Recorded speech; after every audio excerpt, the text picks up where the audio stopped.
example, look at the circular debts in which they have created withholding companies just to show that their books are very clean, whereas the actual debt still remains with the government, whether you want it or not. But the holding company is in ownership of the government, so whatever is their asset portfolio is going to be should be adjusted with the government, and that's what the governments actually all across the world do. They have a fiscal deficit, but they also have a quasi fiscal deficit in all the public sector enterprises or authorities are also taken on board in order to see that what's the actual liability.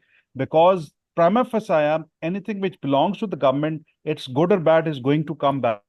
But normally in our practice or reporting, it's not done like that. Second, my observation is actually the root cause is 18th Amendment that was Hmm. passed on good intention, but the bad impact is that whatever you collect in taxes from sales tax, that you have to distribute to provinces, leaving behind very little amount to the central government. That is why if you see PDL is the in the government revenue from petrol prices, but there is no sales tax. So that part of 18th Amendment should be taken care of again.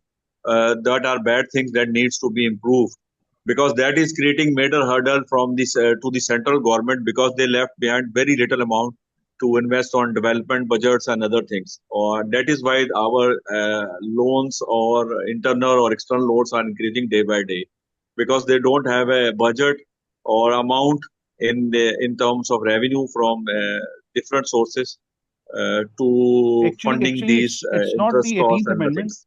It's basically called as the NFC formula, the National Finance Mm. Commission. But you're very right that almost 58% of the taxes which has been collected by the FPR goes back to the provinces for spending without any recourse. For example, if you look at one of the key criteria for the NFC is revenue performance.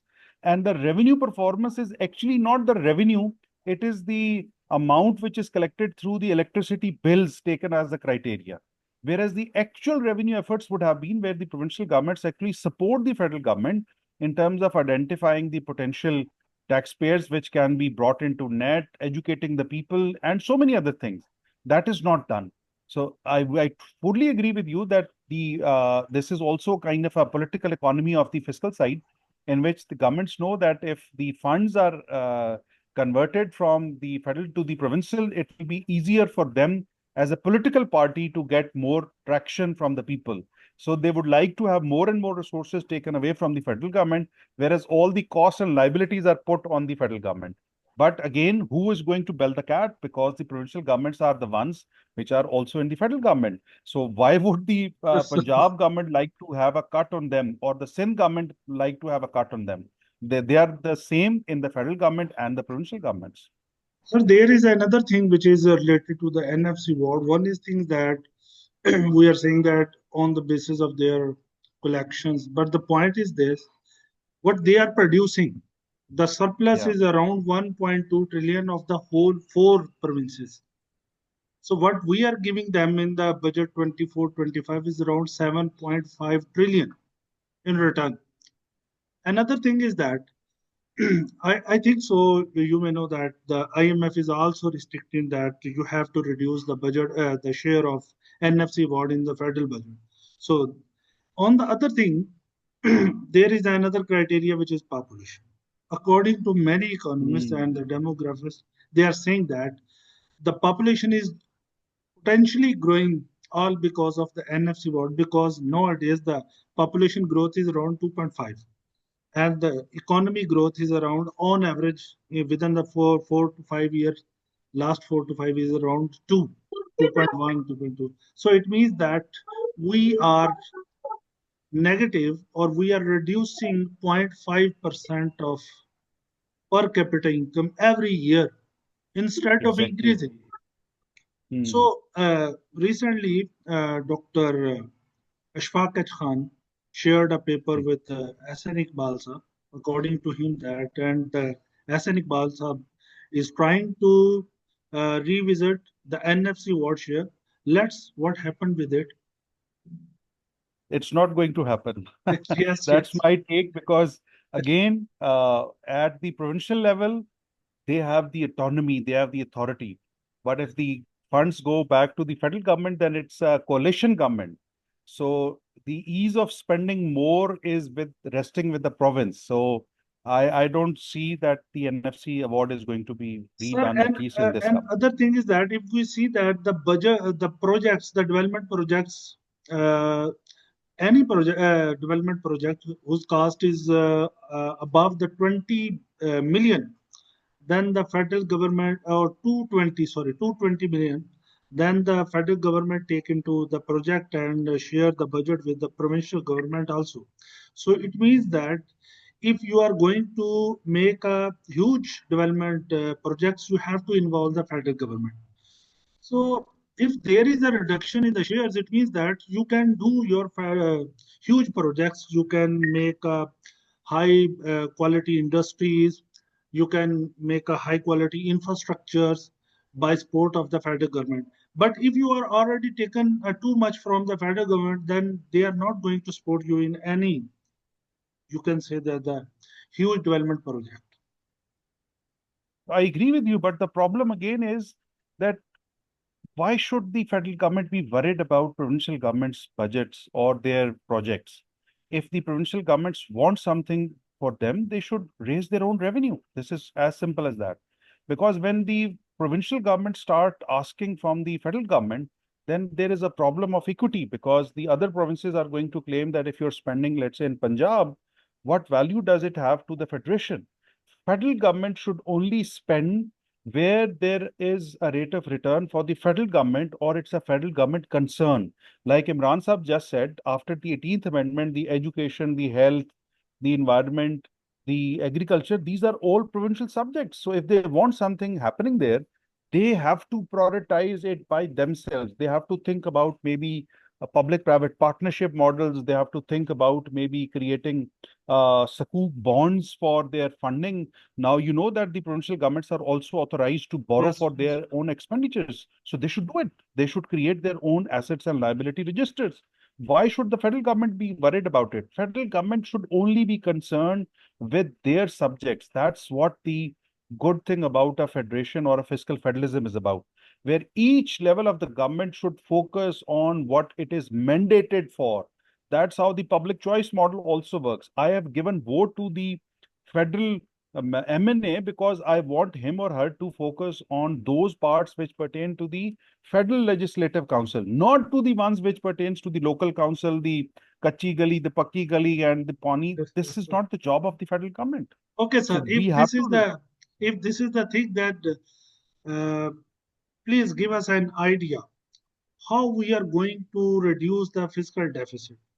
Because every year, if we are saying that we have to increase the exports and we have to reduce the imports, we have to spend on the other thing, we have to take the potential from the IT industry, we have to increase the share of the agriculture in total economy, industries share, and we have to make the people skilled for the servicing sector and so on. Everything is correct. But the point is that if you are not spending too much on education, if the provincial governments are also not spending too much on the education, on the health, because we know that what's going on, the total budget is reducing, and the development budget over the provinces is also reducing on health and education. But the total expenditure is increasing because they are increasing the current expenditures. So if there is no development in these sectors, there is no development in health, education, and other sectors.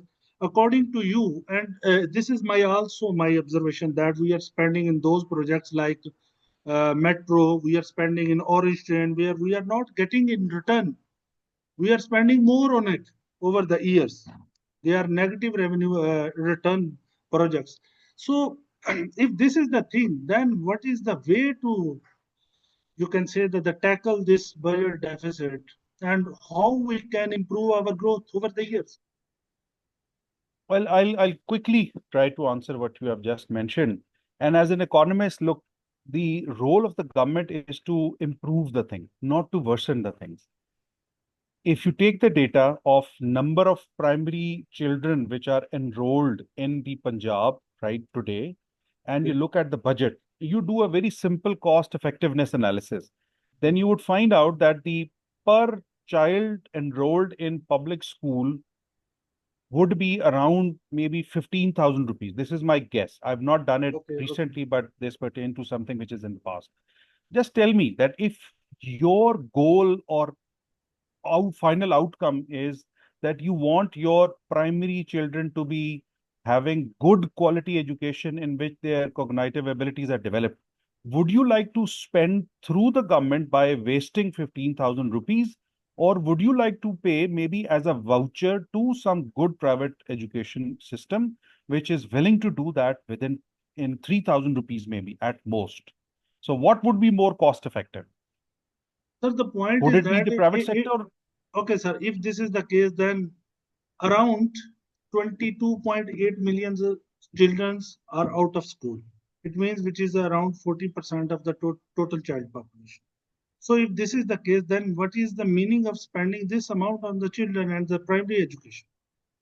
Exactly, this is where our job actually comes in, because the problem is that we always think that it is about the money which is keeping the child away from school, whereas it is not just the resources. There are other problems which one has to consider. For example, in most of the studies pertaining to maybe rural areas, it is about the quality of education, not just in terms of the teacher, but in terms of the infrastructure as well. For example, if there is no boundary wall of Okay. a school, that means no parent would be willing to send their daughter into that school. Yes. If there is no washrooms available in that particular school, then they would not be sending it to that particular school. I personally had a chance to visit a particular project of the Punjab government in Soon Sakesar Valley, in which the school building was inhabited by cows.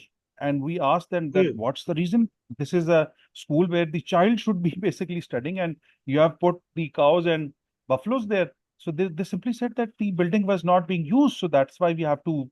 So we asked that what is the reason? If you had a school, then why can't you? They said that our request to the government was that we need a good transportation system so that we can take our children to a better quality private school which was nearby, around 20 kilometers of driving. So they asked their MNA Saab that we want a jeep ride to the private school. They didn't ask for the public school. But if the planning and delivery is done by the center or the provincial government, then something which is the ground reality is going to be missed, that how effectively we can deliver. So we have to think about the service delivery component, not just about having the financial progress in terms of doling out more and more money. The evidence actually tells us that it's not the actual leverages on which we are spending. For example, if it was child stunting or wasting, then it is not about nutrition only. It's about the education of the mother, which is, or even the education of the father, which is affecting the outcome in terms of child's malnutrition. So if you start a project in terms of paying more and more resources for giving them nutritional supplements, maybe it's not going to end up to the desired results. So you have to create an evidence-based, sensitive to the local issues, a policy which can deliver. So if you try to manage with one yardstick across the province or across the whole country, then it's not going to deliver. This is one reason. The Yes. second reason is that doing projects at the government level for I totally agree with you that the equity or the justice requires that the fund should be spent like that. But there is a concept of rate of return as well. For the overall economic growth, there is a term called as ICOR, incremental capital output ratio, which gives us an information that if I spend on a particular sector X amount, then how much units would be required in order to get 1% of the GDP growth. So if you look at the sectoral allocation of the PSDP and compare it with the ICORs of those, then you would totally find a 90-degree shift. The highest priority projects where the economic rate of return should have been there are actually not funded. And the ones which has least rate of return are being funded. Public funds should not be spent simply on projects which look good, which are very populous in nature. This is what the difference between an educated or a properly representative system is, that we try to spend on something which is a merit good for the society. If we are going to keep on spending and saying that this is something which was desired, and we are overspending or not adequate, rightly spending, then that's also a bad choice. So I totally agree with you that the government has to take initiative. They have to be there where the private market is absent, but we have to do it logically. We have to do it better. Otherwise, we are in a crisis and we are going to still keep on living in that crisis. So, same thing, but I'm saying that. I'm saying that we have to spend on development projects instead of current expenditures. So there is one thing which can uplift all the sectors is to spend on the development projects. So if we are spending on the current expenditures, like by improving or giving the money and everything, this is not going to work. The other thing is very clear. You said very well that we have to see the circumstances of the each area, and then we have to make a policy related to that. But there are so many people, the education and the health sector and everyone is posted to overlook all, but they are overlooking everything. Like if we see AEO, DEO, and everything, they are saying everything.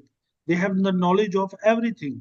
What's going on in each and every school, and what is the attendance of each and every student and the teacher. But I think so there is a miscommunication between the policymakers, and maybe there is a they are least interested in the data which is provided from the grassroots level. Maybe this is the case. But you are absolutely right. A The wonderful case is the present. same, which I gave you an Yes, example, yes. that we don't take risk if it is the hospital. We want a doctor to be there.